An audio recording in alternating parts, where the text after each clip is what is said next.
Bonjour, bienvenue sur Aki Télé. Nous sommes aujourd'hui au Salon du Livre de Buzet-sur-Baïse pour la 9e édition.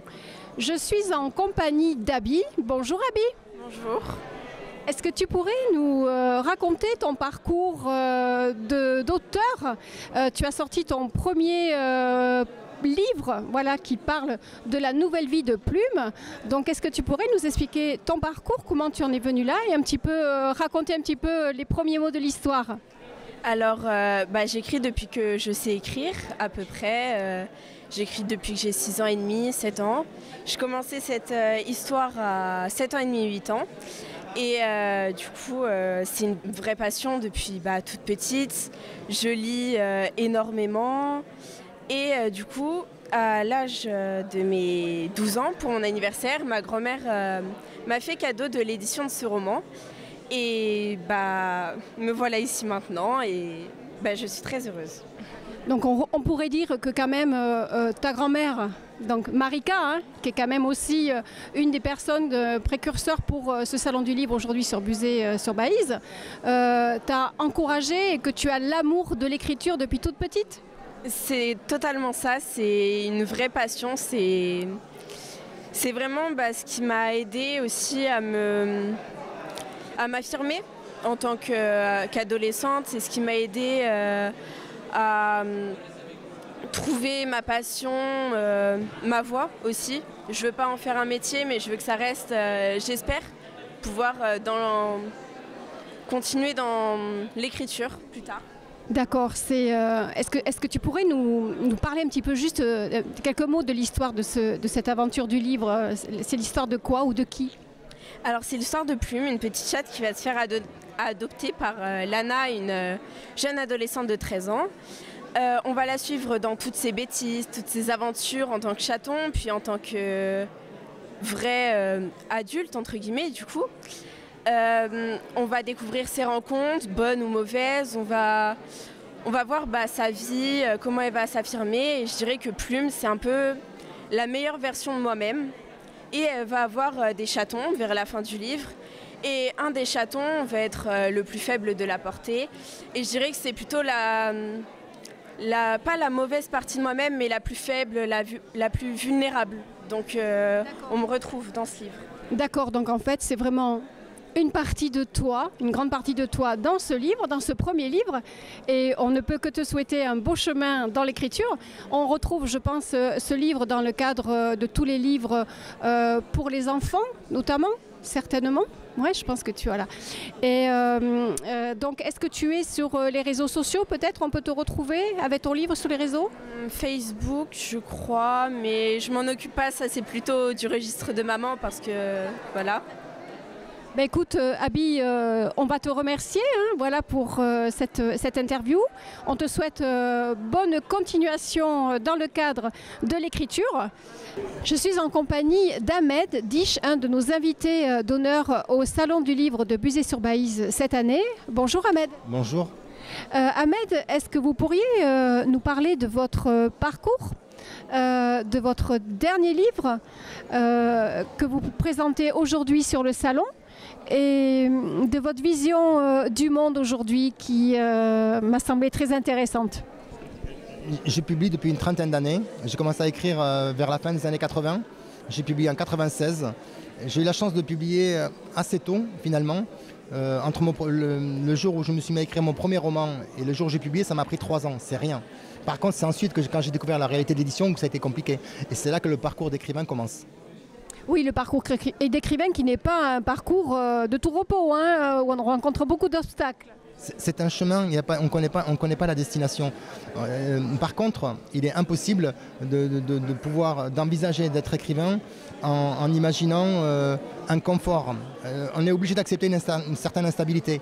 Et quand on voit sur tout le siècle, sur tous les écrivains, c'est jamais linéaire. Il y a des gens qui ont eu, même des gens qui avaient une certaine aisance matérielle, ont rencontré des difficultés. Parce que l'écriture, c'est un Graal. La littérature, c'est un Graal. L'édition, c'est autre chose, mais la littérature, c'est un Graal.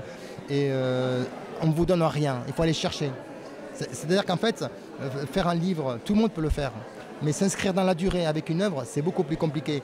Parce que fatalement, on vous refusera des manuscrits. Et c'est dans ces échecs, dans ces refus de manuscrits, qu'on progresse, qu'on va puiser dans ses ressources, qu'on va très très loin en soi. Et c'est ça qui fait le matériau d'un écrivain. Et rien n'est perdu, c'est-à-dire que même un livre qui n'est pas publié, on arrive à ressortir quelques pépites, quelques pièces, quelques fulgurances qui permettent de continuer son œuvre. Rien n'est jamais perdu. Alors vous avez écrit d'autres livres avec une mise à nu totale de votre parcours, de qui vous êtes. Sur ce dernier ouvrage, vous pouvez nous parler de son histoire ? J'ai publié 7 livres, 5 romans, un récit qui s'appelle Quelqu'un qui vous ressemble, où je raconte l'histoire de l'immigration maghrébine des années 70 dans un univers un peu à la Pagnol. Et dans mon dernier livre qui s'intitule Quelques rêves incertains, j'ai fait le portrait d'une époque, la radiographie d'une époque. C'est que j'ai réussi à ressortir le squelette, la carcasse d'une époque des 40 dernières années. Et cette carcasse, je l'ai sous-tendue avec un récit personnel. C'est-à-dire qu'il y a des portraits, c'est un travelling sur 40 ans. Et ce sont des personnages réels et c'est féroce. C'est-à-dire que tous les personnages, c'est l'histoire commune de tous les Français de ces 40 dernières années, et où je fais un décryptage. C'est féroce, mais il y a de la poésie, il y a de l'ironie. Et pour moi, ça a du sens de faire un livre comme ça dans mon parcours. Il était nécessaire ce livre.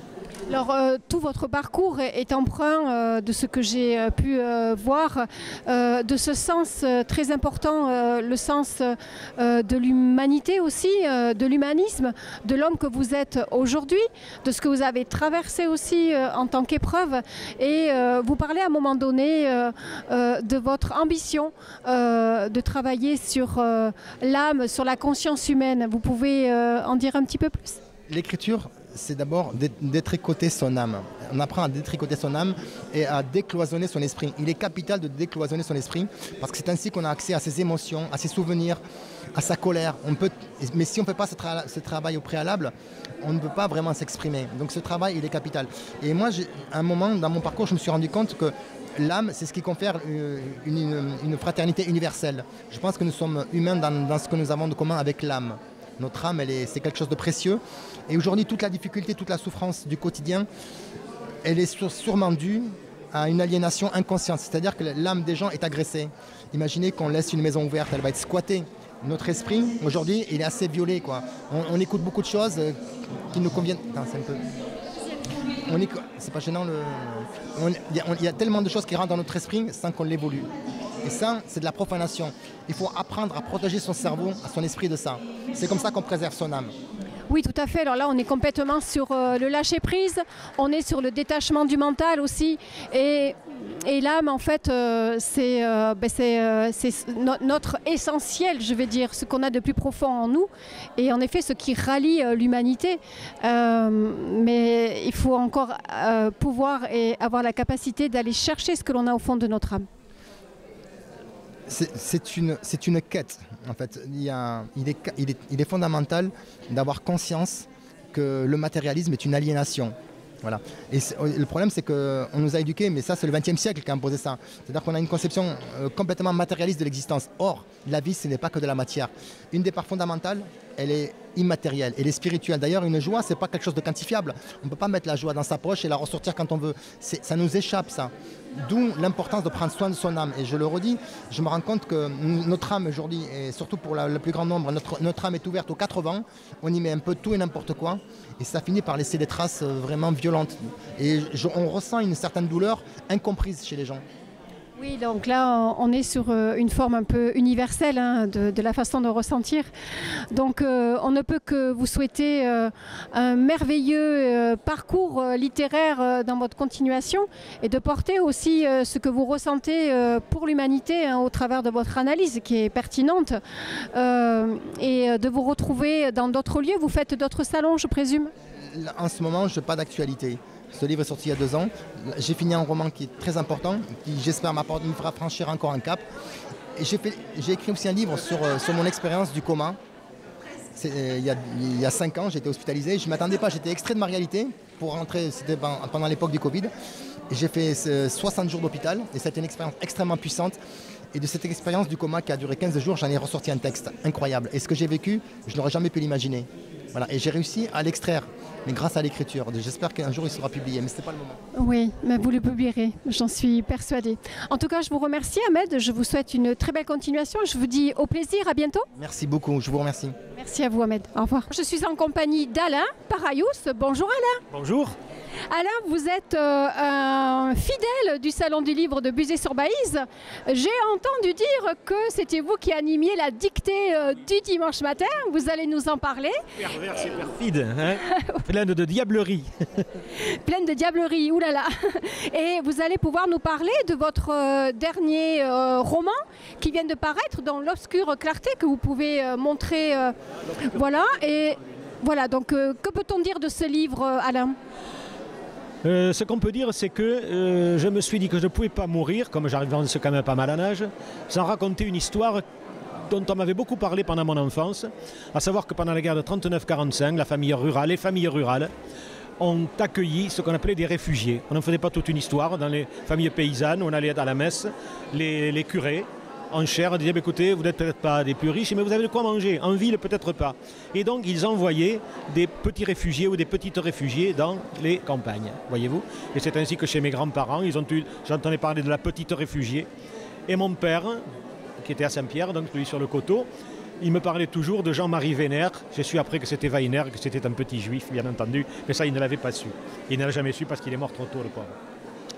Et donc, je me suis dit qu'il fallait que je raconte ça. Et il y a eu encore autre chose, c'est qu'à la Libération, on a envoyé dans les fermes des prisonniers allemands, en guise en quelque sorte de représailles. Vous allez travailler gratuitement dans les fermes.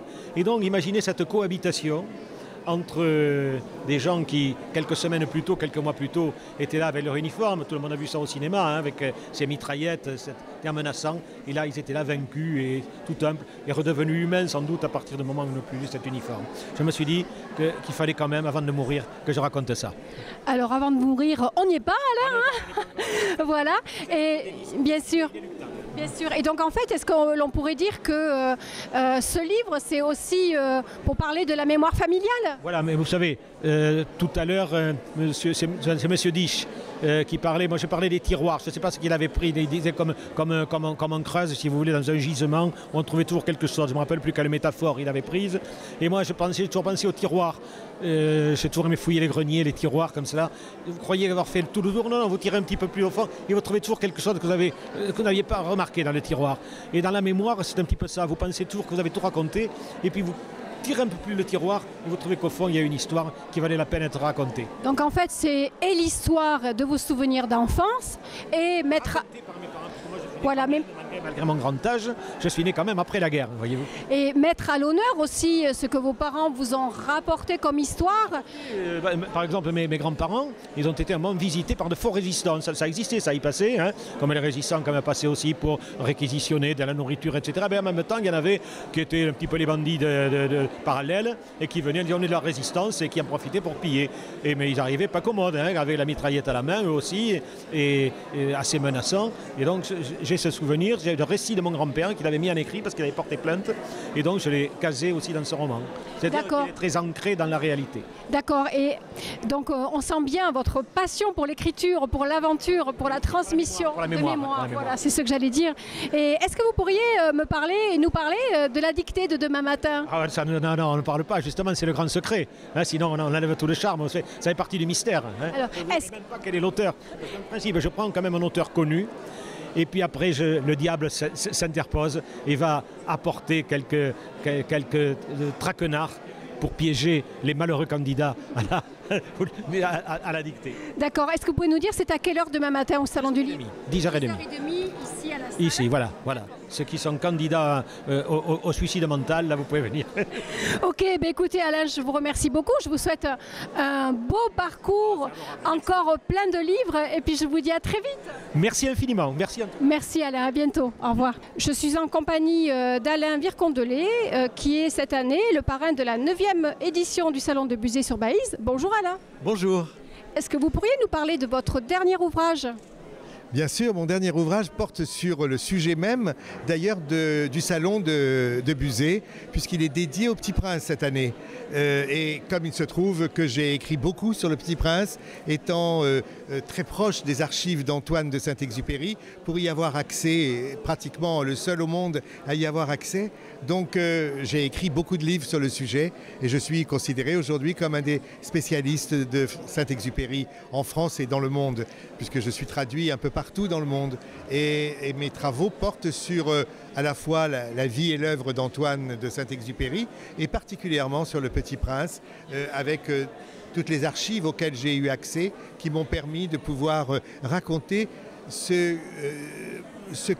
qu'est, à mes yeux, la véritable histoire du Petit Prince. Alors on pourrait me dire, mais pourquoi la véritable histoire, il y aurait une fausse? Et oui, il y a une fausse histoire. Et parce que l'histoire du Petit Prince, c'est une histoire très complexe qui s'est écrite pendant la guerre, à des moments de très grande confusion politique, à des moments de très grande confusion, je dirais, personnelle pour Saint-Exupéry, qui a été pris entre deux feux, entre les résistants, entre l'occupation, qui ne voulait pas s'engager et chez les uns et chez les autres, et qui, à ce titre-là, était souvent maltraité. Et donc, Saint-Exupéry a écrit ce Petit Prince à un moment de grande tristesse, de grand désarroi, de grande angoisse personnelle, lorsqu'il était en exil à New York en 1942 pendant la guerre. Et là, il a écrit ce livre qui, à la fois, est une véritable parabole, qui est une véritable histoire, un symbole de la guerre, de l'existence, de la civilisation, de ce que doit être l'histoire du monde. Et que, en fait, la grande leçon de tout ça, c'est qu'il faut voir le monde avec son cœur. Alors c'est très intéressant de comprendre que vous avez la véritable vision de l'histoire de Saint-Exupéry, puisque je pense que la société souvent change le cours de la véritable histoire sur beaucoup de sujets. Et Saint-Exupéry, ce que l'on en connaît globalement, on va dire plus quand nous sommes un peu novices, du Petit Prince et de la Rose. Et là, on va bien au-delà de cette version-là. Et puisque vous parlez de la Rose, ça tombe bien parce que j'ai été le découvreur de sa femme, qui a été ensevelie, enfouie par l'édition, par les héritiers d'Antoine lui-même, et qui était très détesté de la famille d'Antoine. Et donc on a tout fait pour l'occulter, on a tout fait pour l'oublier. Or, elle est le grand maître d'œuvre de la fin de la vie d'Antoine de Saint-Exupéry. Elle a été sa femme légitime pendant 10 ans, et de 30 à 14 ans même. Et donc c'est une existence qui a été bafouée. Et je me suis employé à la ressusciter, puisque j'ai été je dirais, l'éditeur et le critique et celui qui a fait émerger ce livre que j'ai moi-même trouvé dans les archives et qui s'appelle Les Mémoires de la Rose et qui a été un best-seller mondial. Et c'est à partir de là que je me suis employé à la fois à rectifier le cours de l'histoire d'Antoine telle qu'elle était racontée par la maîtresse d'Antoine de Saint-Exupéry, qui avait tout intérêt à occulter l'épouse. D'accord, on ressent vraiment, quand vous parlez, Alain, on ressent vraiment la passion qui vous anime. Je dirais aussi, je peux me permettre, l'amour qui est en vous, et aussi cette notion de ce que je ressens de lien à l'humanité, de fraternité, J'ai toujours conçu la littérature et l'écriture comme des histoires de liens entre les êtres. Et donc, on ne peut pas travailler pendant... Moi, ça fait depuis 1993 que je travaille sur Antoine, aussi bien à l'université auprès de mes étudiants que dans ma vie personnelle et dans mes travaux d'écrivain.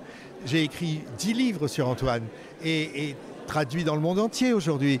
Et donc, on ne peut pas travailler de 93 à aujourd'hui, c'est-à-dire plus de 30 ans, sans finalement considérer qu'Antoine, c'est un frère.